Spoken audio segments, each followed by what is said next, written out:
Most founders think they have a homepage problem for their website. Well, guess what? They don't. They have a wrong buyer problem.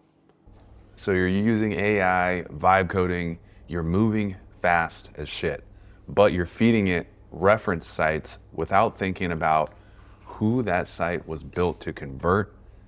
Every CTA and visual starts working against you and not for you. The big lesson here is be careful who you copy.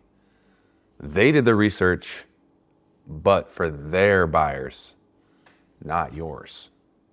Today, I'm not auditing products. I'm auditing that first tingly little sensation when you land on a homepage, and it gives you that little hopeful like lightning bolt hitting you before you ever sign up. Gamma versus Notion, Beehiiv versus HubSpot. The call to action is the most honest thing on a homepage, especially when you're landing on that and just wondering, where do I go? What do I do? Start for free. That means one single buyer. Book a demo means there's a committee behind that purchase, AKA a team. So for all you solopreneurs out there shopping or using new tools like Gamma or like Notion, when you land on these pages, you can see the distinct difference between the two when you actually start looking with a designer's eye. If you notice, Gamma and Notion both can get you started for free, but one shows you a video so you can learn more about their product, and one gives you another path, a path B for booking a demo.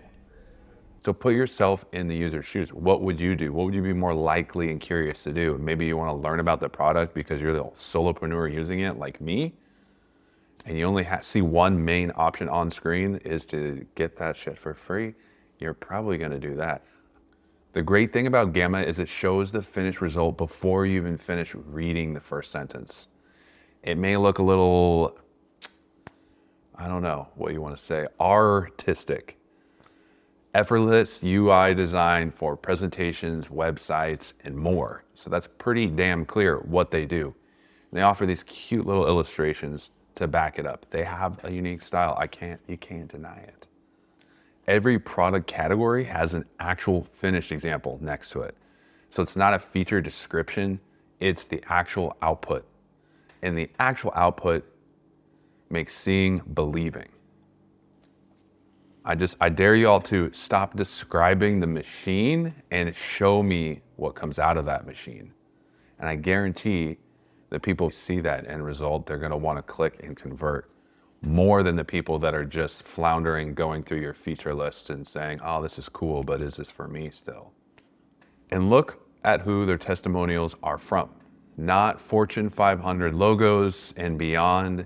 It's a teacher, a founder, someone a buyer actually sees themselves as. So you're putting your buyers in the shoes of people that are similar to them, not just some CEO or president. Enter in Notion. It's a homepage, is a total brand play, and it works because it's Notion. They've been around for a while. I remember using Notion back when it was easy, less complicated, and I could just track tasks, and now it's just like it's basically an operating system at the scale of Mac or Windows, and it is intimidating if you're not the right user or you don't know what you're doing. But when you land on that homepage, above those folds, meet the night shift. Sorry, but that may not be the most understandable. 100 million users, they've earned the right to be abstract. But when you scroll down, you hit all these enterprise logos. For a VP evaluating tools, yeah, that's reassurance. But for a solo founder, that tells you might be in the wrong room. So this goes to show knowing your audience is key. And if you have the reputation, you've been around, you're making millions already, these things start to matter a little bit less. So trusted by 90% of the Forbes Cloud 100, I don't give a shit about that personally. I use Notion, don't get me wrong. But as a solopreneur, it's not cool. It's not cool. Another thing they do that's kind of cool is they even have a savings calculator. So the default team size is already 10. This section was not built for one person in mind. And as you can see, it's meant for 10 and beyond. They know who they're targeting, they go for it, and they're shooting and winning, apparently, still. They also run those 2 CTAs, start free, request a demo. That's fine at their price. Their scale, when you're just starting out, you need to pick a single lane. So if you're launching your product, you just vibe coded that baby. You want to put it out in the world. Make it simple, just give them one primary action. If you need to have a demo, make it secondary or keep it in that navigation that floats as they scroll. Because what you really need is to get people in there for free, get people using it, especially if it's a SaaS product. I know we can argue about this if it's other types of products or whatever. And if you want to argue, this is the opportunity for you to comment. Yeah, had to plug that. Broad positioning though, it works. When the market already knows you, but if nobody knows you yet, broad just sounds really vague. And you probably don't want that. You don't need that, especially if you're creating your own product for the first time. And if you're stuck on any of these parts, I create the Leak Ledger. It's a free weekly report of what real startups are doing right now so you can learn from their mistakes so you're not creating the same revenue links. It's in my free newsletter every week, goes out Friday. I'll see you there. Beehiiv, Beehiiv, Beehiiv. I use Beehiiv.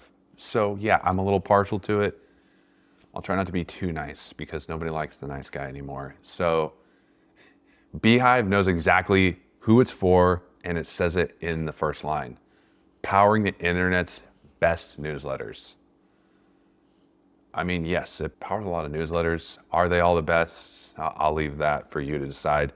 But something they're doing very recently is going from just newsletters into a full creator world and supporting that world of creators. It's not just newsletter operators.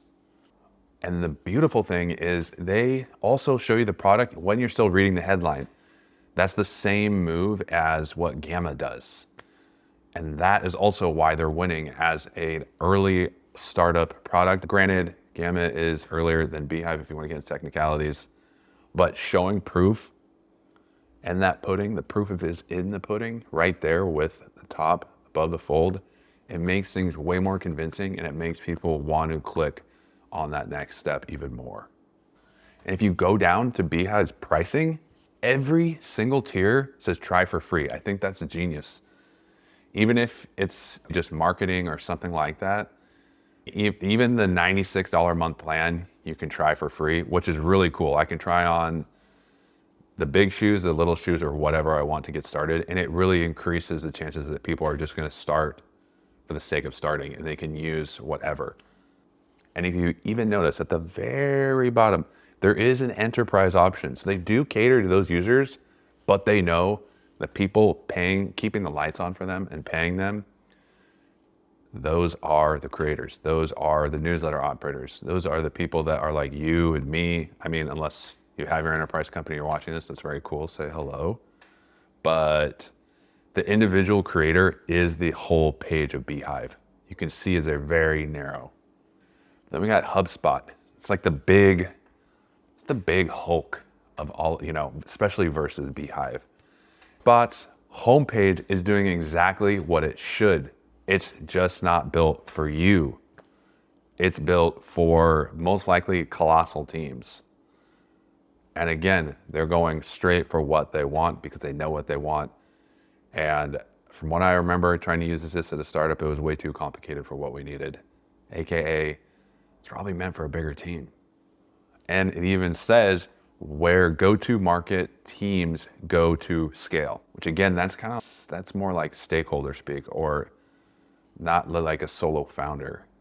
So would I probably use this? No, probably not, because it's not really speaking to me like Beehiiv is. And I'm not saying that because I'm a fanboy, but you look at those buttons. The big solid orange one says, get a demo. The free option is smaller It's secondary, and that hierarchy is not an accident. They want people with teams booking demos because that is how they get their clients. It works for them, but they have the reputation. They don't need little people with, just stepping in that are small creators and saying, okay, I'm just going to try this for free. They own it. They have case study tabs. Enterprise is the first tab and it's already selected by default. Small business is third. So you have to squeak by, be intentional if you're looking for that. And if you notice, they want you to peek behind the curtain, but they don't want to just like flash you right then and there, that they really offer that up front so you can see again who they're targeting. You didn't even need to read the case studies. The tab order just told you who that page is built for. And then that product grid, 10 products in one section of the page. It's chunky, it's a chunky monkey. If you're a VP evaluating tools, that says they have everything you need. But if you're the one person working alone, that says I don't even know where the hell I'm supposed to start. Personally did for me, and that is why I wanted to point that out. Their page didn't show up as a landing page, it showed up in a blazer, holding a quarterly forecast with that green screen behind them.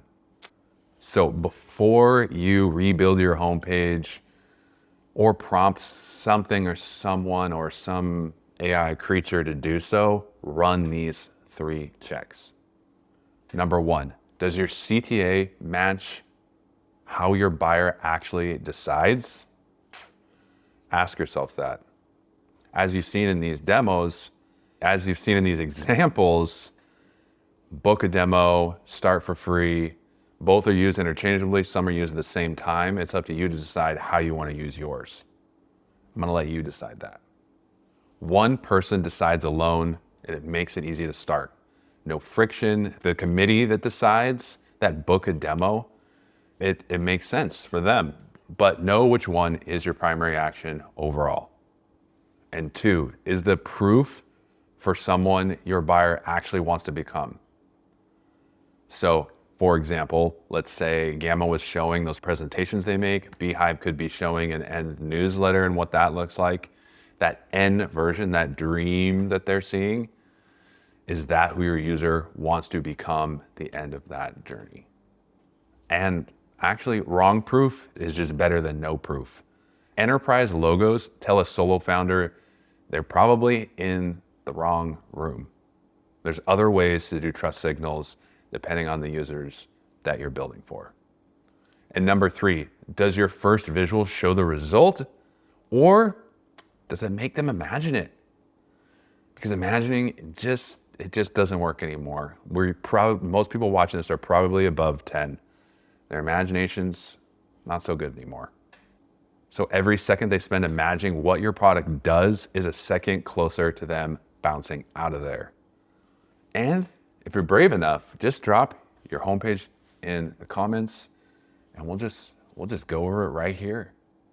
If you want to keep catching things like this in your product or your website, that's what the leak ledger covers every week as a great example of how to fix those revenue leaks that are happening to you as a founder. The link is in the description.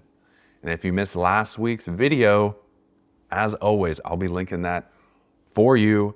I went over the top products I review in Leak Ledger from Product Hunt so you can stop repeating those mistakes. And I put it into a sexy little video for you that I want to hear your feedback on. Let me know if you do any of those same things.